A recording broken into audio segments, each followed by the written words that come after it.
I stumbled upon a saying that I repeat to myself on a regular basis, and that is live life without vacation 365. Hey, I'm Steve, and this is I'm Just Steve, the podcast. And I got my good buddy, Rob Elliott, who is not just my good buddy, he is like my mentor, business coach, and like ultimate cheerleader. Like I love you, man. I really appreciate you and just the wisdom that you have played out in my life.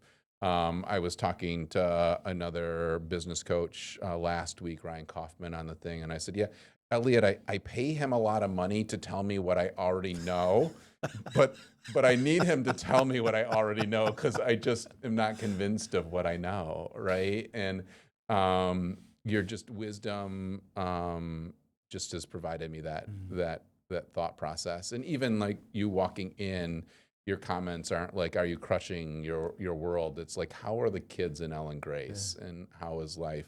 That just speaks to your heart, right? Of what I think a business coach should be, right? And there's all kinds of different business coaches. So I'm going to let you just give your bio a second so that the world that's listening knows a little bit about like who you are and where you hang your hat and what you're passionate about. Well, first of all, this is clearly a mutual admiration society because I love you. I love spending time with you. You bring incredible energy to the world. You're a fun guy to be around. Yeah. And love your laugh. Blessed to be in the same golf league with you. It's always fun to play you and John, and it's always a great time. I think you're pissed off half the time, like when you're golfing. And John and I, we don't care, right? Yeah. Like but anyway. But it's great, and I value the relationship. And it was interesting. We're in the process of redoing our website at Pondera. It's about time, and it's way beyond time. And so we've been asking a variety of CEOs for testimonials for us to be able to feather in different places, and received one, this morning from someone who was really, really flattering about us as a firm and the things that we've done for their organization. And I made the comment to him, and to me it applies to you, is that we tend to attract people who have values very similar to ours. And so we're blessed. We get to really work with awesome people in our business. Yeah. Really, really fortunate from that standpoint. Yeah. And your business is business coaching, correct? And ultimately business strategy. Help the audience understand what is the name of your company, and then what is it that your company really focuses on? Yeah, it's Pondera Leadership Consulting. Yep. And Pondera is the Latin word for balance. I was going to ask you that question. And our goal is to help people learn how to balance tension within them, tension in their relationships with people, and tension within their organizations. We believe a lot in the value of perspective. We believe a lot in the value of polarities in terms of learning that you got to get away from either or thinking and learn how to balance both and thinking. That you've got to, in business, you have to balance both short and long range planning. You've got to be able to do both. You can't do one and not do the other. And it's learning how to have balance in terms of your work life and your professional life, learning how to have balance in your personal life in terms of time for yourself, time for your significant other, time for your kids, trying to figure all those things out because you're always dealing with tension. And the thing that we love about Pondera is it's a dynamic balance. It's not a fixed balance. You're always working at trying to figure out how to make it work. Our practice is probably relatively divided into thirds. I'd say about a third of our practice is one-on-one coaching with leaders, and we tend to begin at the top of an organization, tend to begin with the CEO, but often we'll filter down into the organization and work with other leaders in the organization as well. About a third of our practice is working with teams and facilitating teams through what we call the Pondera alignment and team effectiveness process, and really helping teams get clear about what they want to accomplish, get everybody on the same page for how we're going to go about doing that. and then learn to really develop trust, engage in healthy conflict, get committed to the decisions that team makes, hold each other accountable, and really focus on the results of the team. And so we've got an extensive process that we've developed that our clients have found very successful in our work with their teams. And then about a third of our practice is candidate selection. We help people with their hiring decisions. And Steve, you personally have experienced the Pondera Virtual Advisor. We call it the PVA. Yeah. And the PVA is integral to the work that we do with coaching. It's integral to the work that we would do with teams. And then most of our clients involve us in their hiring process. Yeah, so it is the PVA, for those that don't know, it is a very big and robust personality profile system, right? That ultimately I don't even know how many questions. It felt like I was on there for hours to really understand not just the personality, but the markers in which you want to succeed, what drives you, what is your core value system. Am I speaking that right? You are. Yeah. It is comprehensive. It's 345 questions. Yeah. So, we've had people do it that are really quick with a mouse and are quick decision makers that might get through it in 20 minutes. Yeah. But most people take anywhere from 30 to 45 minutes. Some people take even an hour to answer the questions. Right. And there's 215 questions that are true and false. There's 130 questions on a Likert scale of 1 to 5. And nothing that's going to rock your world in terms of trying to answer the questions, but because they're just questions about everyday life. Right. The first thing we do with the PVA is we identify a person's style. And similar to the work of Carl Jung and Isabel Briggs, the Myers-Briggs, we classify personality into one of 8 styles, and that's at the core of the PVA is a person's cognitive thinking style. And there are 4 polarities that determine a style. Number 1 is where you get your energy. Number 2 is how you process information. Number 3 is how you think and make decisions. And then number 4 is how you organize yourself in terms of the world. I mean, are you organizing or are you adapting?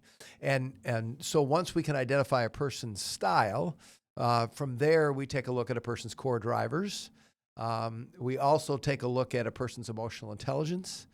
And then finally, the 4th domain that we examine is a person's behavioral preferences. So the behavioral section is similar to the DISC. Mm-hmm. We think the thing that distinguishes us, differentiates us from many other assessments is we are really 4 assessments in one. We look at the instinctive domain, the core drivers. We look at the cognitive domain. We look at the emotional domain, and then we also look at the behavioral domain. Do you? I'm in a men's book club these days, which is so weird, right? A dyslexic reading a book with a bunch of dudes. But it's really it's not any different than a women's book club. In my opinion, is like you talk about the book for 5 minutes and then you're just drinking wine and talking about whatever politics or whatever comes up. But it's we're working on some personality profiling conversations right now, and it was kind of fun. Do you perceive that people's personality profiles change over time as they mature, or is it these core values are their core values, their style is their style? I always ask these questions really for myself, right? Like trying to learn, okay, like I've gone through this period of life. Now is something change? Is the core the same, or because of life lenses and different things that have happened, does that change someone's personality? As it relates to the 8 styles, we believe that is core to who we are. We think if we could ask questions of an infant, we could tell you at birth what someone is genetically predisposed to be in terms of their cognitive style. We believe that if you develop over the course of your life, and that's the cool thing about emotional intelligence is developable. IQ is pretty fixed, but EQ is very developable, and we give you feedback on 9 scales of a person's emotional intelligence. That's an area that is very flexible, and people can make significant changes in their emotional intelligence over the course of their life. And the key is that when you think about your 8 styles, we believe you have a primary style and a secondary style. If you're an extrovert like I am, my primary style is a relator. my introverted self is the strategist. And one of the things that we think is important in life is that you balance your primary and secondary styles. And the higher your level of emotional intelligence, the more you're able to take advantage of both sets of your gifts. Is that tension you were talking about is balancing those Absolutely. two worlds? Yeah. Because when we first started developing the virtual advisor and started working with clients with it, the first people to take it were my two business partners and myself. And I had to get really honest with myself that the world benefited from Rob the relator, but I sucked at being a strategist. Yeah. Because I am such a raging extrovert, I had underdeveloped the introverted aspects of my personality. And I've worked hard over the last 17 years at getting more comfortable being quiet and being able to create space for other people to think. And in doing that, being able to create space for myself to think and getting more comfortable being alone so that I could develop the introverted aspects of my personality. So there is a real tension there that we all experience. How did you do that? What were those tangible things over the 17 years that you said, I'm going to do these activities to get that way, right? Because I bring this up because we got a comment on YouTube. What was that, like the third episode or something? The guy or girl, I don't even remember what it was, basically said I talk over my clients and I must be a narcissist. And I've not really ever been claimed that. Maybe my ex has said that. But other than that, no one really has ever said that of me. But it stopped me to think through those two things, right? This idea of being extroverted in this space and wanting to engage the person to get them to engage more, but also learning to shut up to the point of being able to listen enough for that person to talk, and that I don't always have to inject or participate. The participation is just being in the room. And so that was how did you learn that space over the 17 years to be quiet or to allow the other person to talk? Well, the first thing that we believe the PVA gifts people with is giving them an accurate perspective in terms of who they are.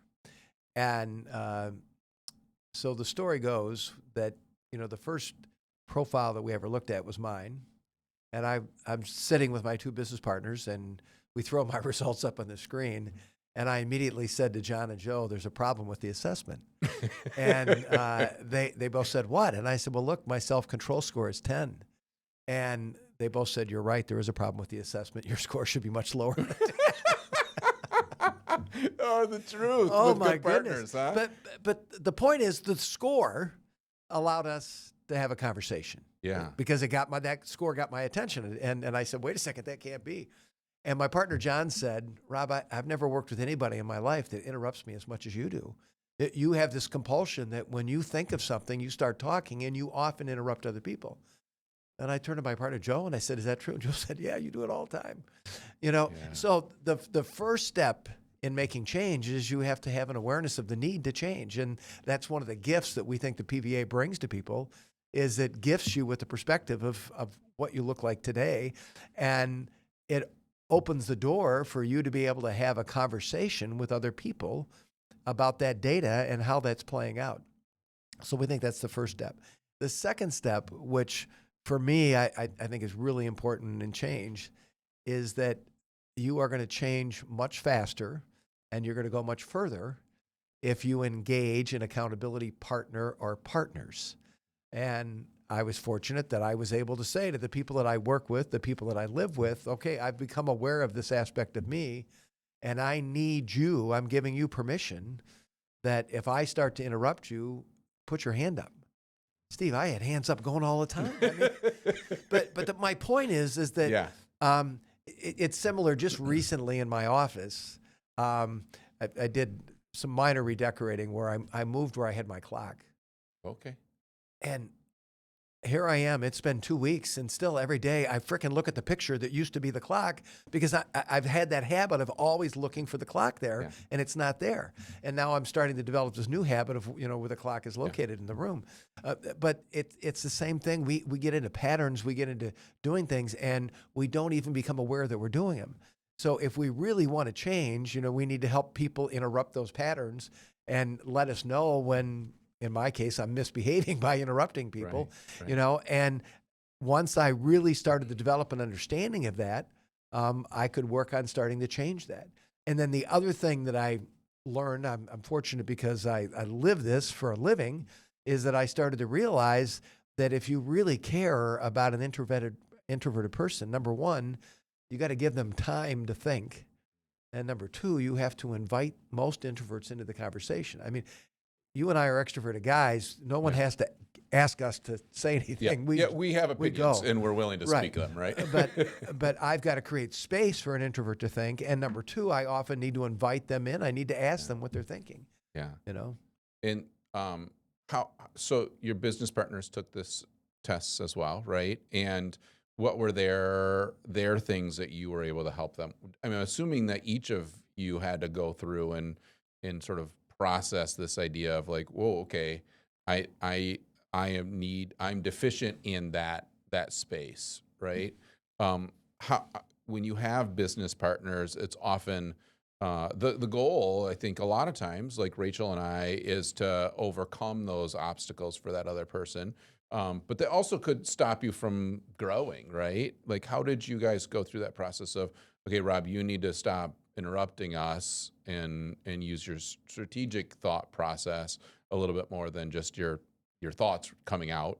How did you go about that process with each of your partners to bring the best to your company? Yeah.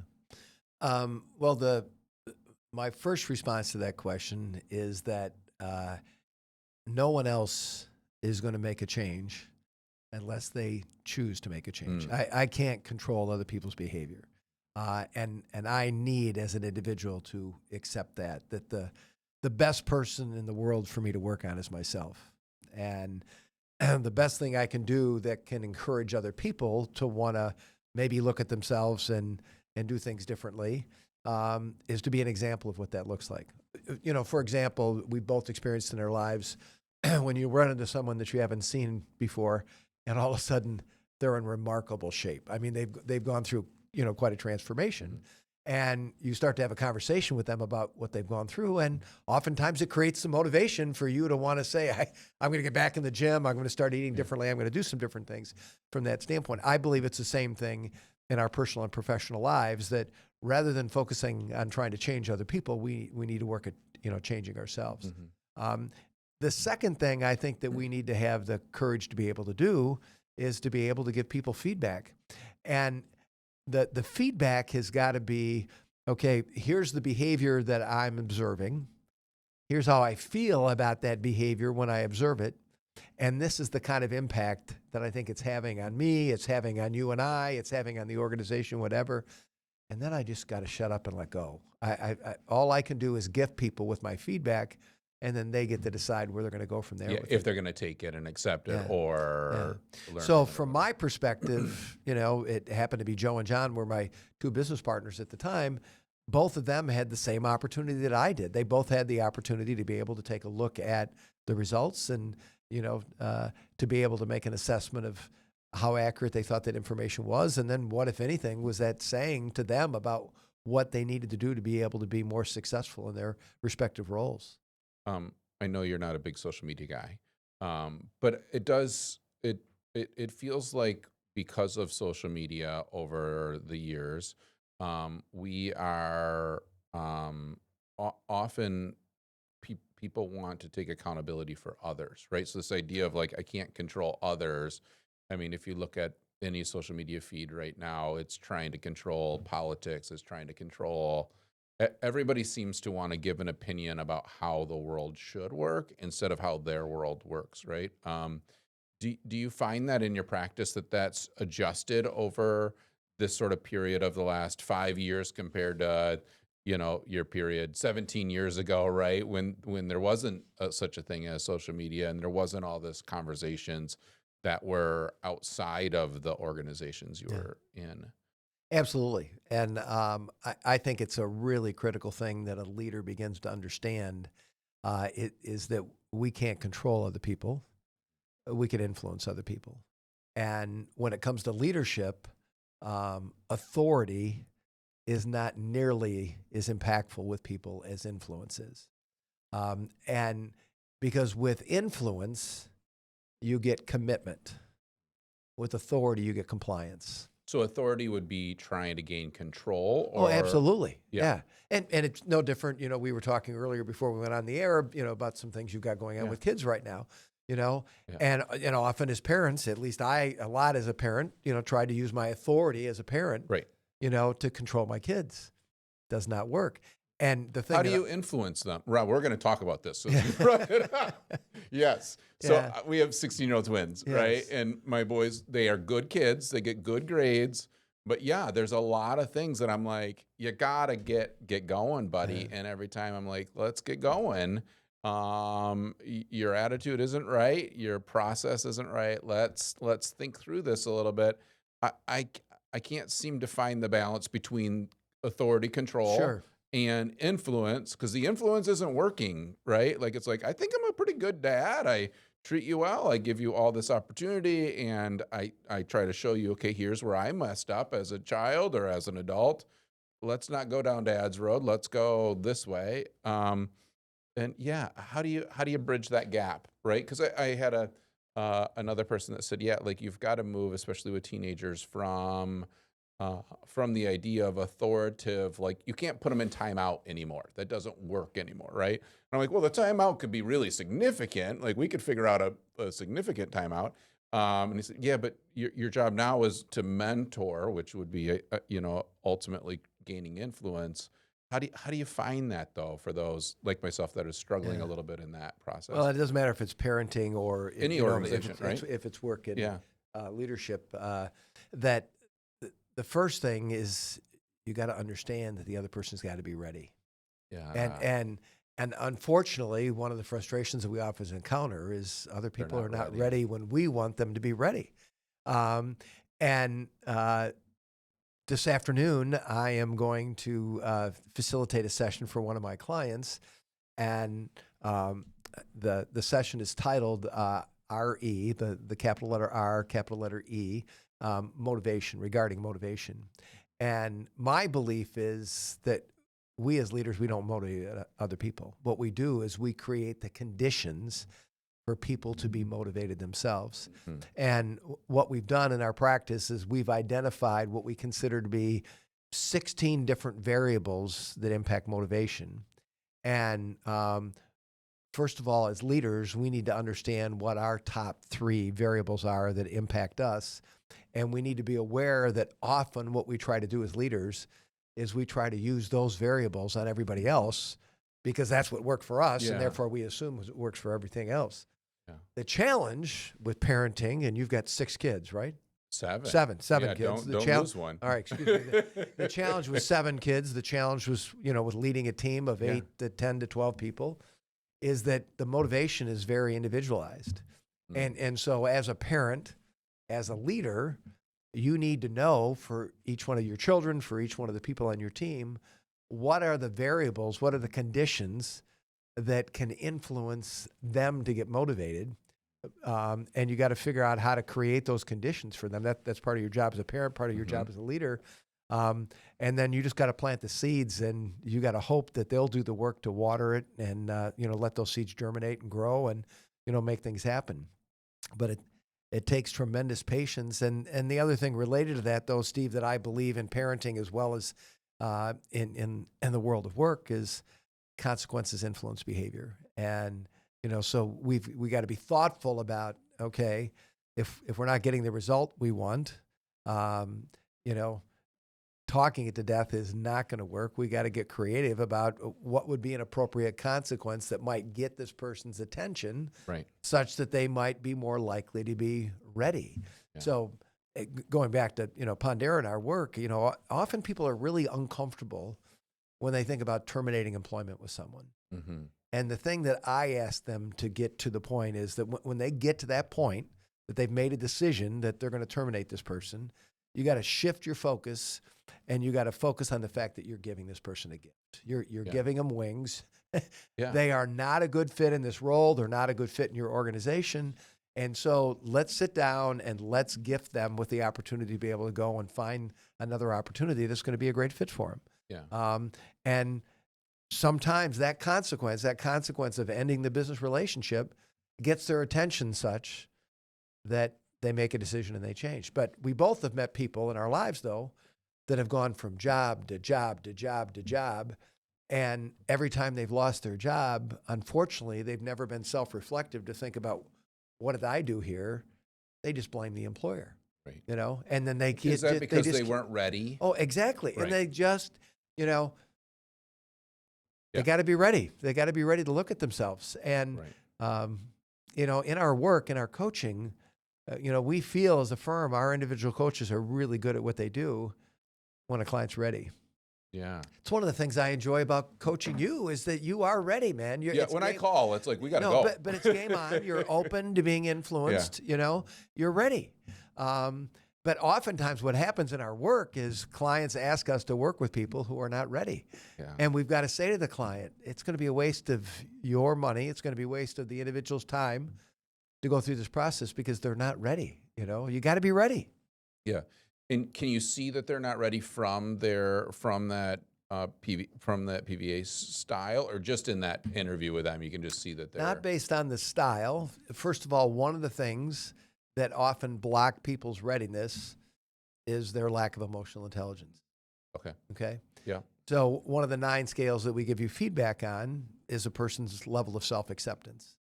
And people that have lower levels of self-acceptance, that are really hard on themselves, very self-critical, it is much more difficult for them to be open to feedback, from other people, because they're so hard on themselves that anything that feedback often just really stings. It's difficult. Yeah. So the level of emotional intelligence gives it a lot of insight in terms of how much a person's ready to be able to change. Yeah. So how do you balance in your practice the trauma and the life that people lived, right, in their lives compared to the study that you're doing, right? Like, I know that it is part of the emotional intelligence, but we all know and see people, and we've had some people on the podcast that have gone through some very traumatic things in their lives, right?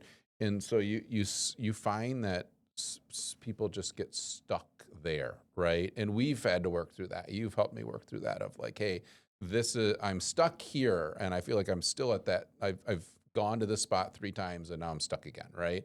And it's not emotional intelligence. It's just like an acceptance of like, okay, like you're not that person anymore. Now it's time to move to the next phase.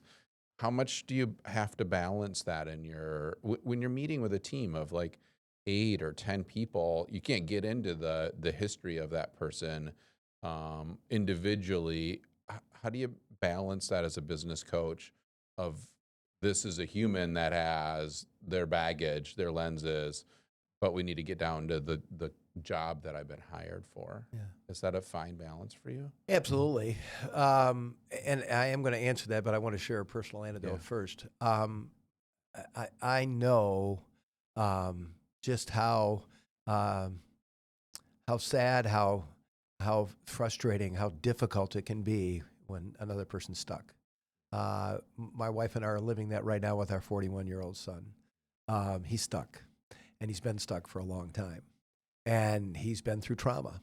And some of that trauma, from his perspective, is some of my parenting. There are things that he wanted his dad to do different with him when he was growing up, and he's still hanging on to some of those things that's interfering. And there have been other issues too, but clearly I'm the central focus of that, such that my son has not talked to me for 4 years now. It has nothing to do with does not want me in his life. Very, very painful situation. So the only way that he's going to get unstuck is if he chooses to get some help from somebody else. We don't get unstuck on our own. We need help. To your point, when we realize in our work, when either it's just obvious, or when a client confides in us about trauma, the thing that I say to a client is, if I can have 1, maybe 2 conversations with you to help you look back to be able to go forward, I'm more than willing to do that. But for the most part, the work that we do at Pondera is focused on what's going on today and where you're trying to get in the future. If you need us to go back, you need someone other than Pondera. And we will refer them if they do not have connections to someone. We will give them options of therapists that we recommend. I personally see a therapist every month. It's a great investment of my time and money. I think they do remarkable work. And so that we are not therapists. That's not who we are. And if people have serious trauma that's blocking them, that's got them stuck, then we want them to get the help to be able to do that. How have you? Thank you for sharing about your son, because I wasn't going to bring it up, but I know that you've struggled with that ever since I've known you, and I think of my sons, right, and thinking, okay, I made choices in my life. When will they let those go? And they might not ever, right? I don't know, but how do you balance that world? Like, I think again of this balancing act of where am I going with that? Ultimately, the balance between your success in business, your success in this career, your meeting with CEOs, and I feel like we don't talk about the fact that you have a 41-year-old son that doesn't want to talk to you, right? And I just wonder how many of these CEOs are in that same space, right? Like, it just feels like we don't. Part of the podcast for me was to bring up the fact that we don't talk about that, right? We talk about the strategic planning, or in real estate, the units that I sold, or the volume, or whatever that might be. We don't talk about our wounds. We don't talk about our life situation. But they either hold us back or they push us, right? So mine have definitely pushed me significantly to grow over the years. But is that, I just wonder how much of the world really are we just hiding our struggles because we're afraid that people will know us truly? Or, I mean, you're open with me, but I don't know if you're open with everybody about your struggles. I'm open with all my clients. Yeah. Because for me, I think for me to do great work for my clients, I got to make it safe for my clients to get vulnerable with me. Yeah, you got to be human. And therefore, I got to go first.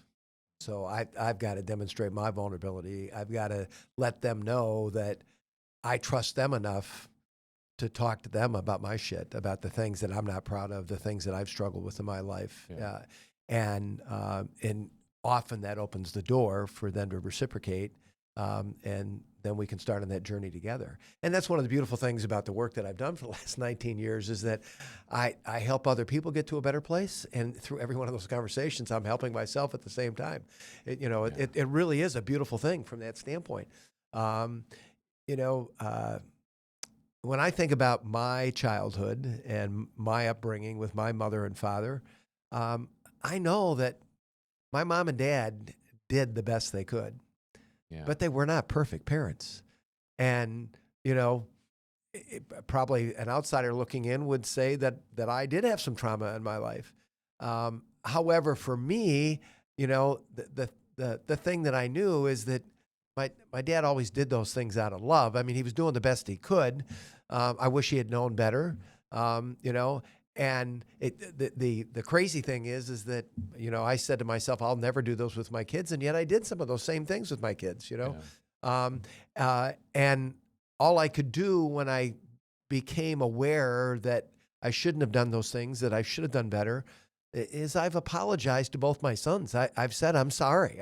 I wish that I had done some of those things differently, but I can't go back and undo the past. I can't do that. I'm a different guy today. Mm-hmm. I wish that I could have been for you the parent back then that I think I am today, but I can't do that. And it's up to them at some point to hopefully give me the grace to be able to make peace with that, to know that I love them and I did the best that I could, but I was not always a good parent. Does the peace come from that I can't control others? Oh, statement? absolutely. Absolutely. Yeah. And it's just realizing that, no, it's not about me. It's about them. And, what do they need from me to help them get to a better place. Ellen Grace says that to me all the time. Is that I am not in charge of other people, right? Like I can't be responsible for everyone's actions, even though I have great influence over lots of people. But like I can't control the outcome of whatever it is that that person wants to do. Like that's their choice. It is freeing when you start saying that statement. I had never Oh. really used that statement before because of my upbringing. I was responsible, right? I was in charge, and I did, like with my mom's trauma and our childhood trauma, and then with my ex, like I felt like I always had to be in charge, and I always had to be in control because they were not able to, right? And so to make up for that, then I overdid that. Yeah. And I probably overdid that in my career, right, with different agents. And as I look at it, some of them are very successful, but they resent me. And I'm like, well, what did I do wrong? And it's like, well, no, I tried to control too much, right? Yeah. Instead of Well, but letting them be in control. first of all, you did it out of love. Yeah. Okay, love for them, love for yourself. You wanted things to get better, Yeah. and you did based on what you knew at the time. Yeah. Now you know a lot different today, and you're leading differently now. But you did the best you could under the circumstances. You know? Brooke was on here, and I still use her line, which I love, when we were talking about parenting and everything. And in divorce, she said, this is my first time, and she uses that statement often as like, you were never a parent to two boys until you were a parent to two boys, right? You're never a parent to a 41-year-old son that doesn't want to talk to you. You've never done that before, right? So how would you know, other than reading books or talking to people and trying to glean knowledge? You'd never so I've been using that a lot lately in statements with people. It's like, hey, like, one, I'm sorry if I've hurt you or done something wrong, but I also, I don't know what I'm doing. I'm new at this. I am trying to figure that out. My tennis shots weren't very good this morning, and I did know how to do those, but in life, it's very interesting to start having that perception of the other person's reality is their reality, and they're in control of whatever emotion that is that they need to be in control of. And I am new every day at doing Steve. It's a new day for Steve, and I'm not the same as I was yesterday. Does that play out for you too? Oh, absolutely. Absolutely. And to your point, I believe in our lives, those of us that make choices to have children, it's the most unbelievable responsibility we'll ever have in our lives. Yeah. And yet there is zero training and education for it. Zero. Yeah. Figure it out. And as a society, that's something we still need to think differently about. That we need to create more of an environment, more of an understanding about the importance of educating young people about options and alternatives and strategies and things that they can do to be more successful in their parenting. Because unfortunately, for most of us, we tend to live out either the good or the bad that we experienced in our lives. From that standpoint. Right. The other thing that I thought of with what you were just saying is that at Pondera, we believe at the end of the day, leadership comes down to two things. We think it's self-awareness, which we've been talking quite a bit about today. Yeah. And then the second thing is we think it's selfless service to other people. And that whole notion of authority versus influence, compliance versus commitment, is that we believe the best leaders, they take their org chart and they flip it upside down, and they see themselves at the bottom of the chart because we think leadership is about lifting other people up. It's about setting other people up for success. It's not about trying to control people. It's being able to find out from people, what do you need in your role? What do you need in your relationship with me? What do you need in your relationship with your peers? How do we best set you up for success? That's the art of leadership. Dwight Eisenhower said and he was a 4-star general in the Army. The art of leadership is getting another person to do something because they want to do it, not because you want them to do it. It's because they want to do it. Yeah, I was on the way here. I'm working through Jordan Peterson. I don't know if you follow Jordan Peterson. I do not. He's he basically is an influencer, but his influence is very much in. Right now, he's on the Daily Wire. I don't know if you follow the Daily Wire at all, but he is doing a bunch of work on Christianity in basically taking 5 to 8 people around a table to go through different books of the Bible. But they're not Christians, or some are, but you'll have a Jewish guy, you'll have a guy that is very atheist, and he basically is going through right now the Gospels. And so they spend 2 hours going through like 4 verses. It's just unreal. But one of the guys today talked about the idea that in society now, we are trying to make our jobs more important than what they are, and in the idea that like like each job is no longer just like being an accountant. It's like I have to like save the world by being an accountant. Like everything is magnified. Like instead of saying this is a really great career in what I'm doing, and I'm going to do that really, really well, but I don't need to be that next thing. Like, and I've struggled with that over the years, and we've talked about that as like, okay, like I get bored if I'm not doing the next thing, right? And my counselor's always like, you had a great 24, Steve. Why don't you just settle into 25? You don't need to do a whole nother thing to make the next year better. Just do you really well and add like 2 little things. Like don't go crazy. Do you find that when you're interviewing and working with these groups of people that you have an organization and you're trying to make the leader here to build up all the others, but all the others are just still squabbling to try to become the lead or the best, that society has changed in that to just say like, hey, your profession is wanted and needed as it is. It doesn't have to be the next level of influence. Absolutely. One of the things that we will do over time with clients is we will help clients with strategic planning. We'll facilitate planning for them, and we'll also facilitate succession planning. Mm-hmm. And when we work with organizations on succession planning, our philosophy is that first of all, we need to make it comfortable. We need to make it acceptable that not everybody needs to want to be promoted. Yeah. That we've got to have people that have simply found their bliss with what they're doing. I mean, that they get up in the morning, they get to go to work, they don't got to go to work, they come to work, they do a great job for us. However, they want a 8 to 5 job or a 3 to 11 job or whatever it is, and they're really not interested in any more than that. And we need to make sure that we don't create cultures where people feel like they're less than simply because they love what they're doing. From there, we need to talk to people on a team about the fact that, all right, visit with us about your ambitions, your desires, your hopes, your goals for the future. And what we're going to work to do within this organization is we're going to work to put you in a position so that you can compete for opportunities in the future. But there is no anointing process here. But we're not identifying you that you are the next CEO or the next CFO or whatever it is. But we'll work with you to identify what are the skills necessary for you to be able to be considered for that opportunity. And let's take a look at what your knowledge and skills is today and what are the things that you need to work on so that when an opportunity presents itself, you can compete for those opportunities. And then from there, one of the things that organizations we believe have got to get comfortable with as well is they got to get comfortable that if you're really investing in people and developing people, you're going to get people ready for opportunities that you don't have. Yeah. And then you've got to freely embrace them to be able to say, go.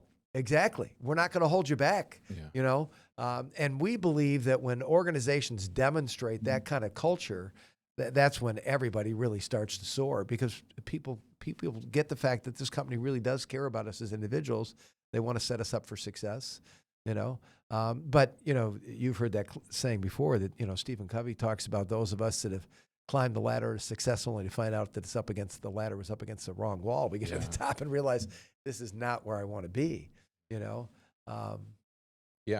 How do people that I've reached that top, right, and realized, wait a minute, like, why am I up here? What is the value? And it's not where I thought I was going, right? How do you help people see that, or when they're there, not fall right? Not like, okay, I'm here. How do I make the pivot to the next thing? Well, I'm assuming you do that yeah, quite a but bit, first of right? all, it depends on the individual. Right.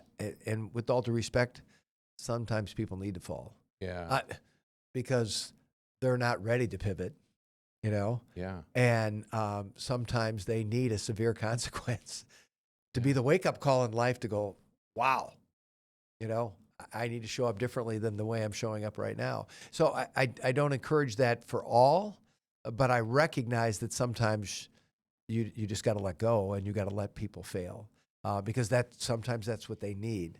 Um, but you know, the thing that we attempt to do when we get a top leader, and it's one of the struggles that people have a lot is because um, on teams and when you think about leadership roles, uh, ego is a major factor to having a high performing team. You know you got to have a healthy enough ego to believe in yourself and believe that you can affect change, but you've also got to have the humility to understand the gifts that other people around you are bringing, you know, and the importance of being a part of a team. And it's learning to balance that tension between ego and humility, you know, going back to the essence of Pondera, you know, from that standpoint.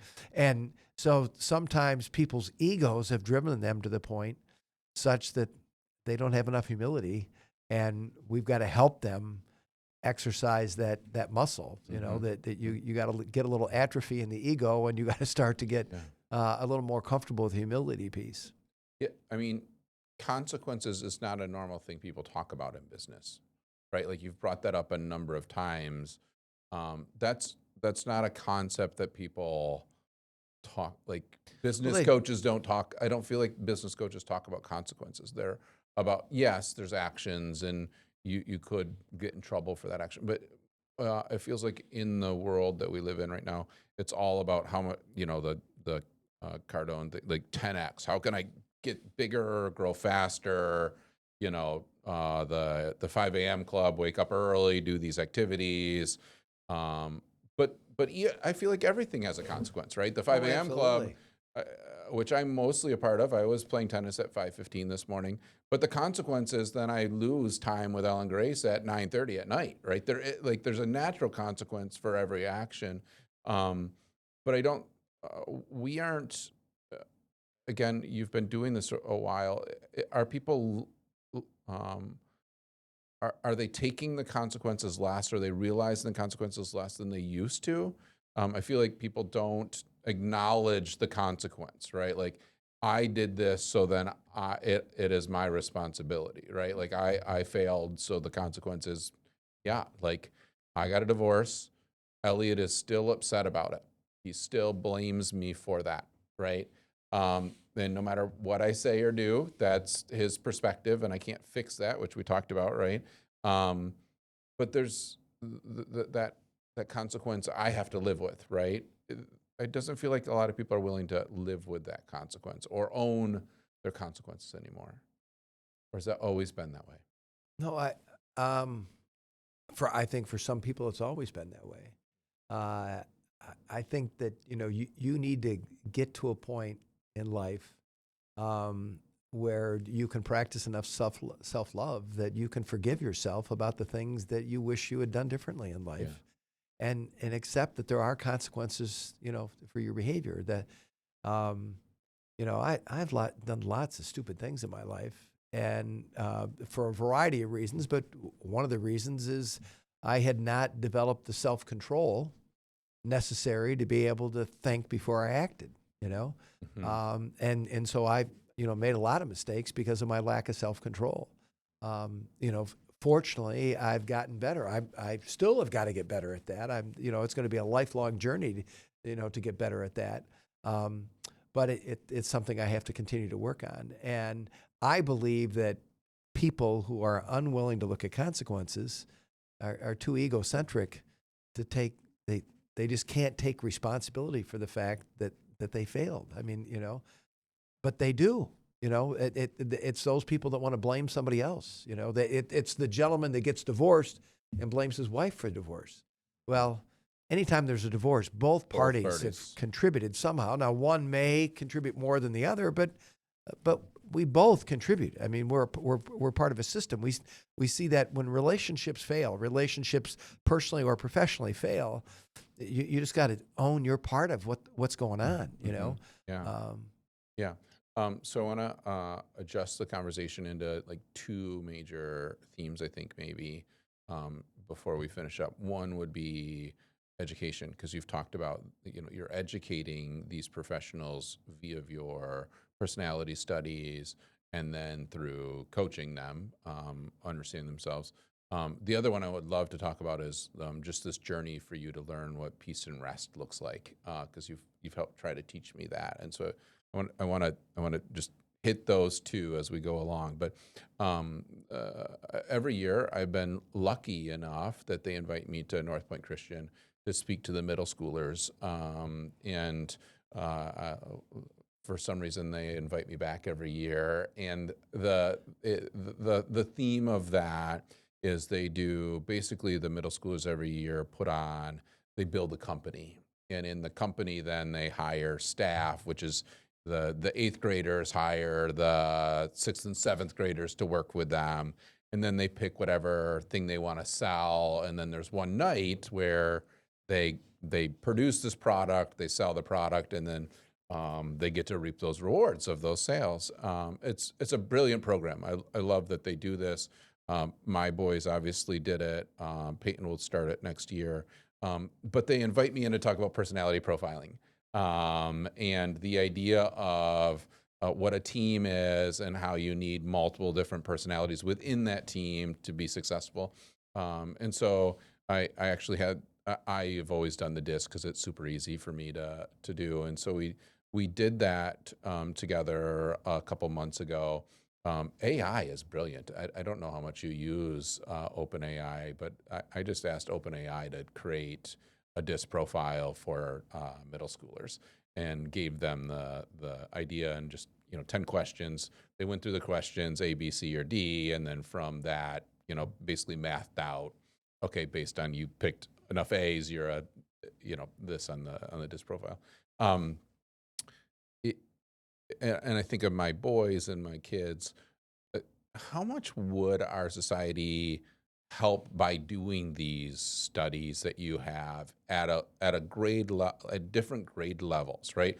We teach them certain things based on curriculum that we say when you graduate, you need to know this information to be successful in the world.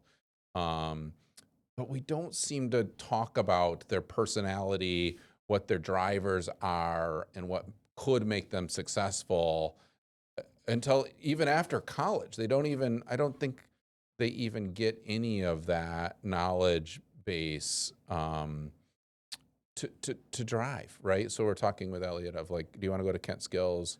Because you've always talked about being in culinary arts.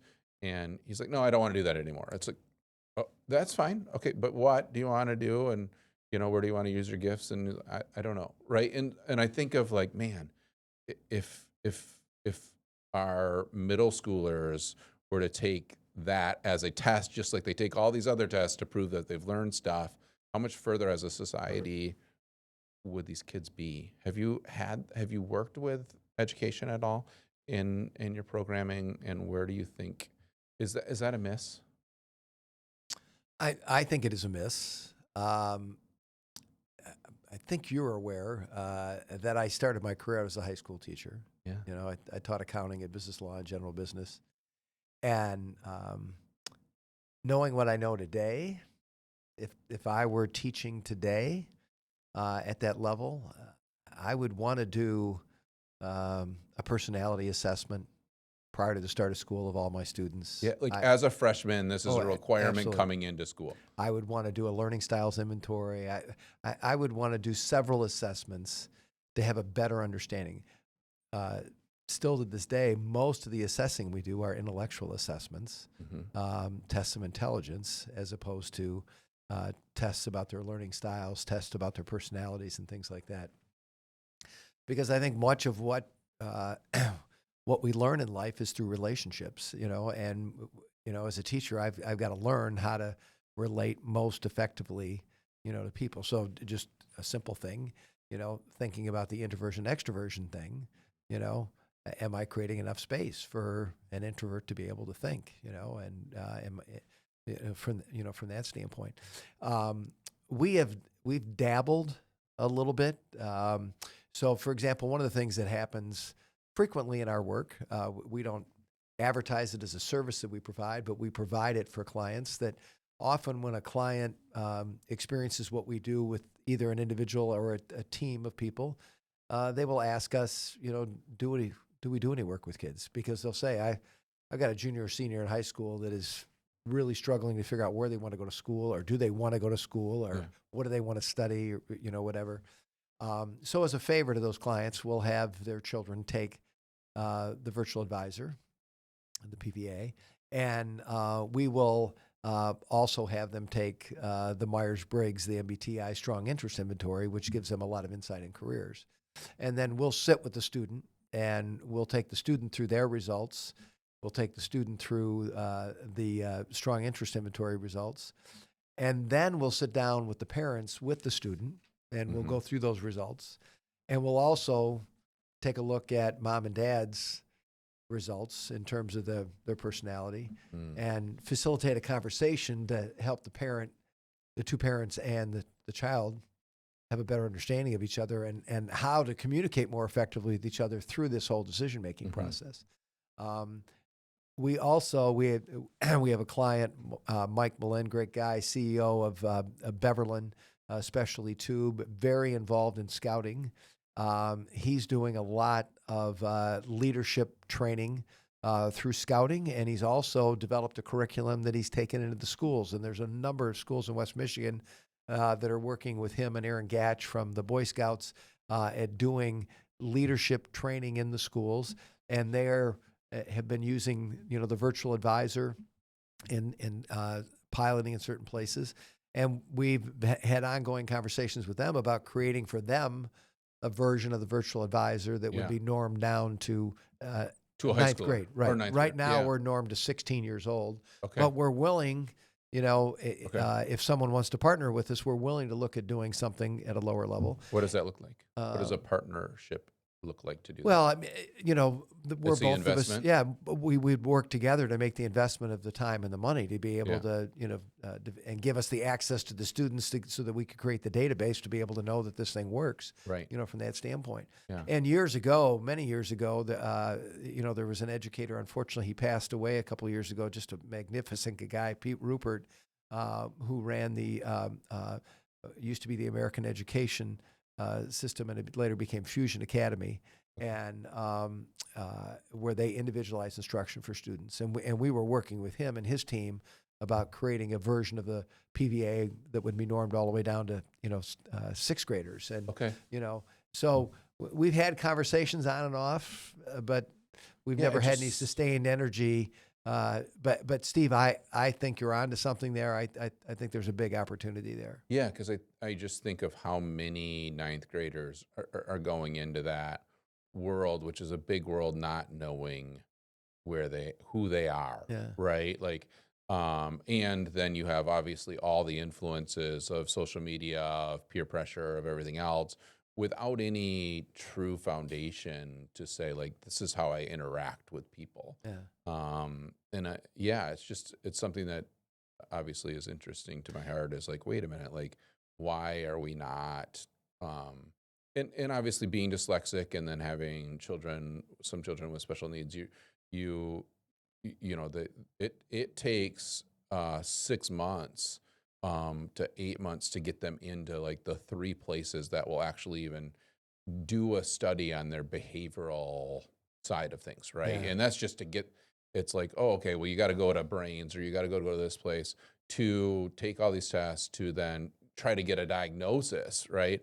But it's like, man, I get the idea of that, but what if we just started with like, who is this child? And then how can we come along? Like, the good teachers know that, right? The good teachers have learned through the many years. Mr. D is Elliott's best teacher. He just worked out with him last week, and anytime Elliott's struggling, he calls Mr. D to go work out. They don't talk about anything; they just work out. But I always know whenever Mr. D is working out with Elliott, Elliott's working out something, right? Um, but that Elliot was a tough kid when Mr. D got him for the first year, and you just so the good teachers already can pull that from the right student, but I don't think not that each teacher isn't good, but I don't think that that there's enough time and energy for them to really understand. You've got 25 kids and you got an hour with them going in, with one class. Well, and we have an education system still today. I mean, I can't believe in 2025 that we're still saying this, that one of the basic assumptions that system makes is that all kids learn at the same pace. Yeah, And that is totally a flawed assumption. right. And the other thing is that And then you have to diagnose them to get them to do something different with them. Like it's like, okay, this kid is struggling with reading. We have a second grader that's struggling with reading right now, and it's obvious he can't read. I'm working with him, and I'm like, oh boy, we got some work to do here, buddy. And then the conversation is, okay, well, what are we going to do to maneuver to help him? And then it's okay. Well, we'll try these couple things, but ultimately, you got to go get him diagnosed somewhere. And it's like, okay, how much of that is a learning disability, but how much of that is, like you said, education and trying to make this 2-year-old or second grader fit within the narrative of this is where he should be, Right. and he's failing because he's not within that metric. Yeah. It's Well, it's one of the things that we as society struggle with because we think that all 10-year-olds should be in fifth grade, that, yeah, but just like, every child at 18 should not go to college. Not everybody should go to college. Not everybody's ready to go to college, but there's so much pressure on kids, from a societal yeah, standpoint that, well, when you're graduating, what does everybody ask you? Where are you going to school? yeah, You know, right, uh, right, yeah, not everybody's ready for that. And going back to the whole conversation we were having earlier, people have got to be ready, yeah, and it's okay if you're not ready, yeah. So you're open to a part. So if anybody is watching that's in education, they can hit you up about that Absolutely. We'd partnership. love to have a conversation But with I them think about that that. would be like just huge, right? Yeah. Because And those are things that my business partner is just he's a genius at being able to figure out how to make those things happen. yeah, He's the architect of our tool, and Joe just does an amazing job with people in those situations. yeah.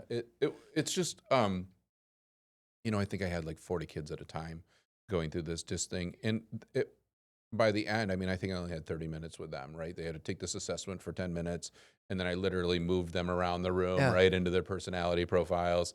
And then I stood next to each of them and spoke about, okay, this personality, this is how they interact with the world. And this is the celebrity that's best known for this personality. And it was the questions that these then 6th, 7th, 8th graders had about how do they influence, how do they work together? Oh man, I picked 4 of my buddies that are all outgoing and we're struggling with this. And like, I think I'm invited back because of that. Like it's a new narrative that they've never heard of Yeah.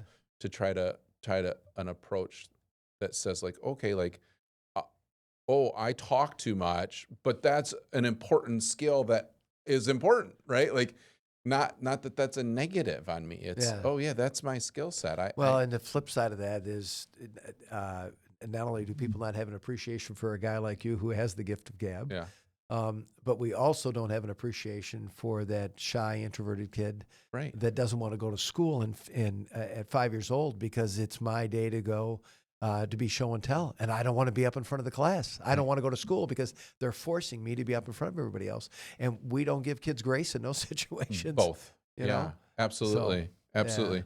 So, transitioning, because I know you got to go soon. But I think that as I've gone through your mentorship, and one thing that rang true for me, you said, I think it was within the first, I don't know, couple sessions, you said, dude, you need a hobby. Like you got to find something outside of the house and outside of your career that brings you joy.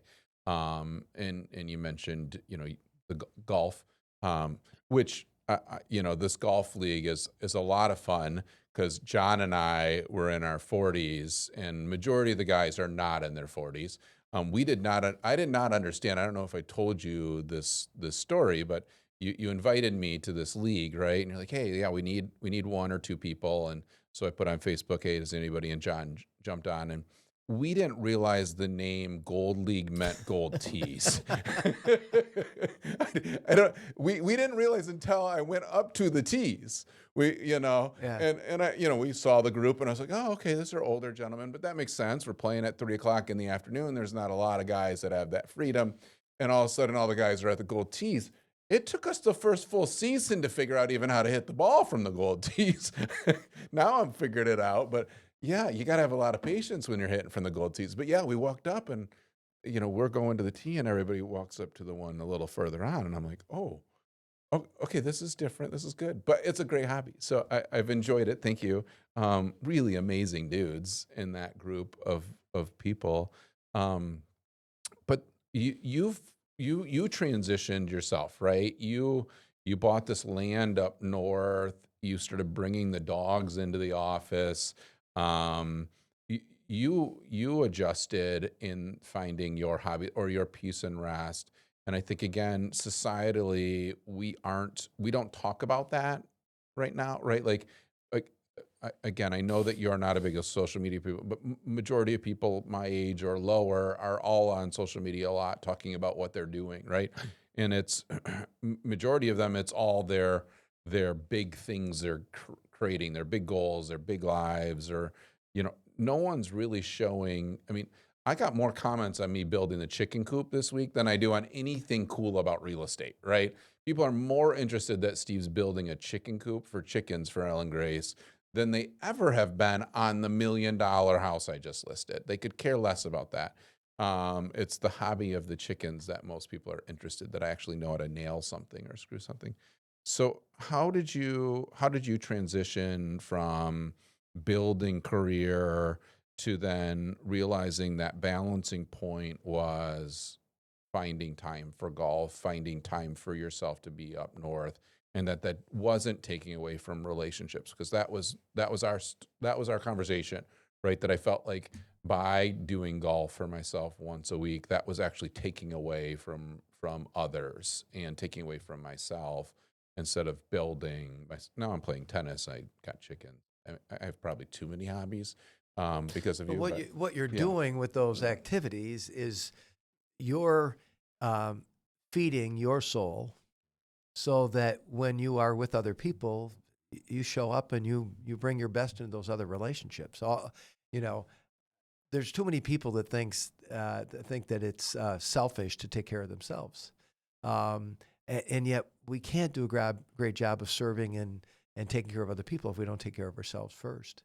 And one of the things that I want to be clear about in my philosophy of coaching, especially as it relates to my relationship with you, is you made the comment early that I pay this guy to tell me things that I already know.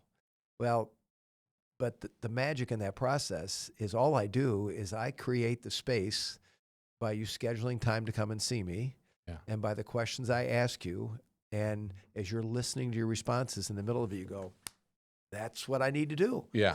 Very seldom. You give me credit for bringing more wisdom to you than I do. It's within you. All I do is I provide the opportunity for you to be able to expose yourself to what you already know. Right. And that's one of the biggest things that I've learned in this work is that we just, as human beings, we don't act on what we know. We don't slow down and just think. So there are people that have made decisions about their work that I need to do this job because this job provides the kind of income that I need for my family, and my family's really important to me. So that I'm going to stay in this, but I really don't enjoy this job. But I'm willing to be able to make that sacrifice because of the other things that it benefits from. So in those situations, I say to people, then if the work itself isn't bringing you joy, well then let's think about other things you can do to be able to bring joy into your life.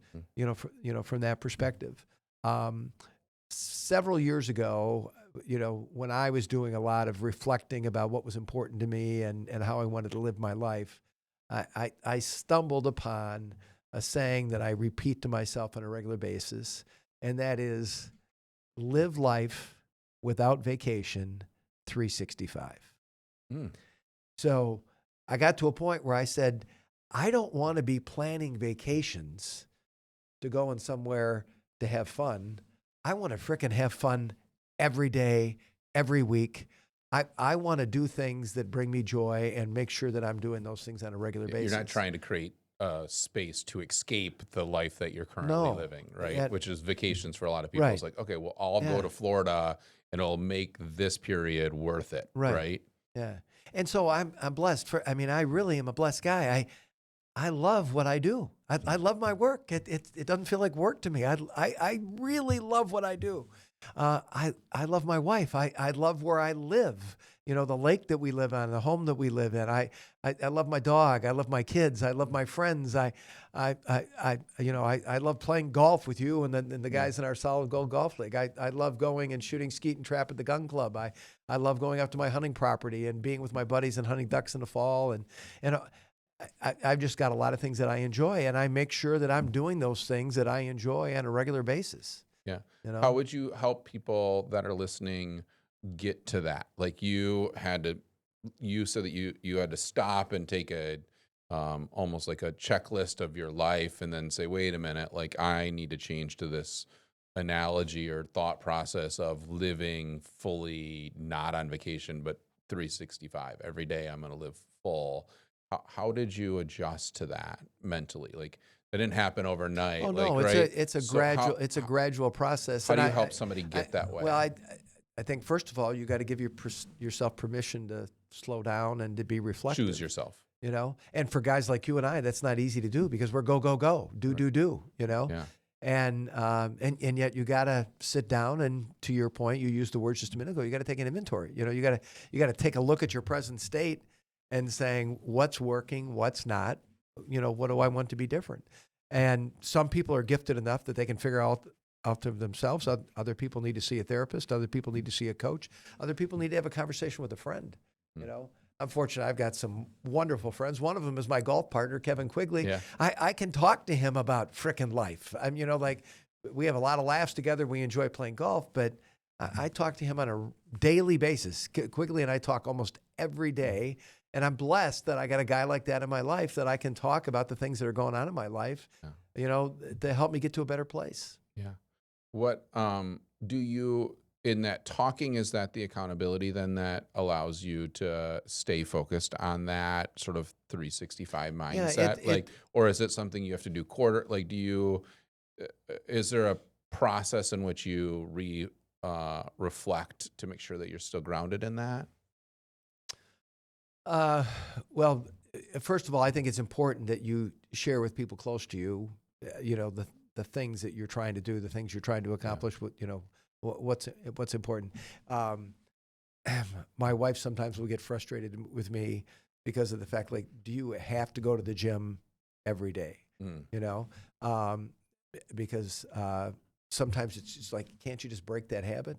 And I do once in a while, right. But my belief is, and I was just reflecting on it this week, is the fact that I've been going to the gym 4 or 5 days a week now for 6 years. And I've really seen not only have I seen a difference physically, I've seen a difference mentally, I've seen a difference emotionally. It's made a huge difference.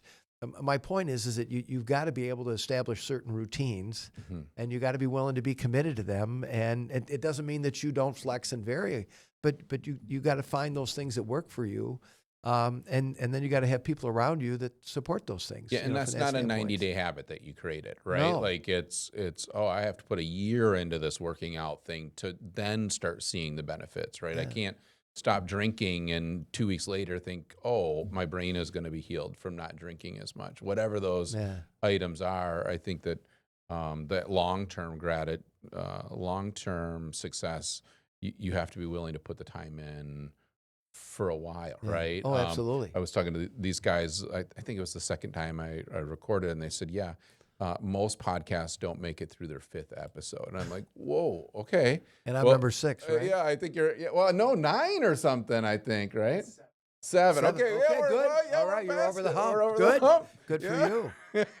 Good for you. But it is. 9 right now. 7 is where Okay, 7 is where they dip. All right. We're at 9. Okay, Congratulations. so we're making it. We're making Good. it. Um, but it isn't easy, right? Like you think, okay, well, coming to Grand Haven and doing this is fun. This is easy to have this conversation. But yeah, scheduling people, reminding people, putting it in the like it's something that takes effort. Absolutely. And I don't know what the rewards are going to be, but it's just something that I feel passionate about doing.